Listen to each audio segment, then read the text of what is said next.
علیکم ورحمۃ اللہ وبرکاتہ۔ اعوذ باللہ من الشیطان الرجیم، بسم اللہ الرحمن الرحیم۔ رب اشرح لی صدری ویسر لی امری واحلل عقدۃ من لسانی یفقهوا قولی۔ اللهم ارنا الحق حقا وارزقنا اتباعه وارنا الباطل باطلا وارزقنا اجتنابه۔ اللهم وفقنا لما تحب وترضى۔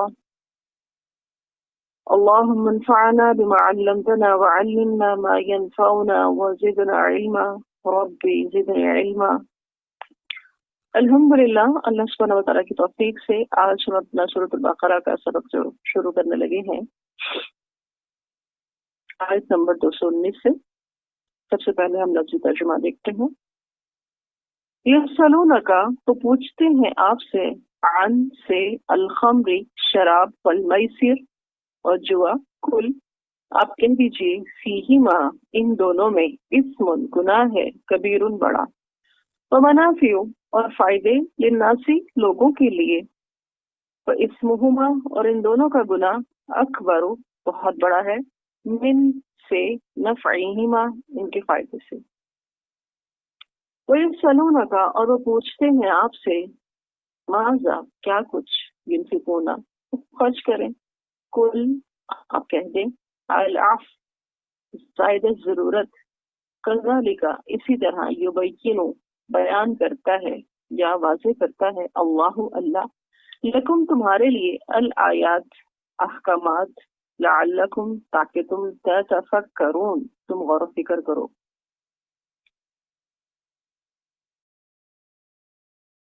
فی دنیا دنیا میں، والآخرتی اور آخرت، ویسألونک اور وہ آپ سے پوچھتے ہیں، عن سے،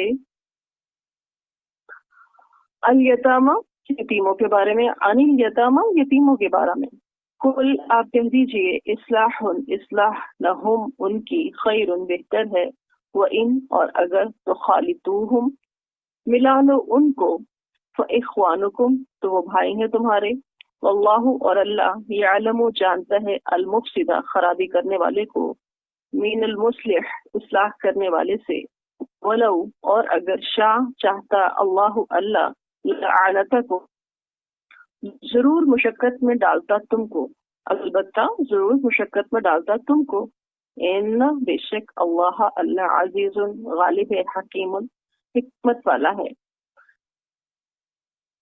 ولا اور نہ، تنکحوا تم نکاح کرو، المشرکات مشرک عورتوں سے، حتیٰ یہاں تک کہ یؤمننا تو ایمان لے آئیں، ولا امۃ اور البتہ لونڈی، مؤمنۃ مؤمنہ مومنہ یا ایمان والی، خیر بہتر ہے، من مشرکۃ مشرکہ عورت سے، ولو اور اگرچہ، اعجبتکم وہ اچھی لگے تم کو، ولا اور نہ، تنکحوا تم نکاح کر کے دو، المشرکین مشرک مردوں کو، حتیٰ یہاں تک کہ یؤمنوا وہ ایمان لے آئیں، ولعبد اور البتہ غلام، مؤمن مومن، خیر بہتر ہے، من سے مشرکین مشرک مرد سے، ولو اور اگرچہ، اعجبکم وہ پسند آئے تم کو، اولئک یہی لوگ، یدعون بلاتے ہیں، الی النار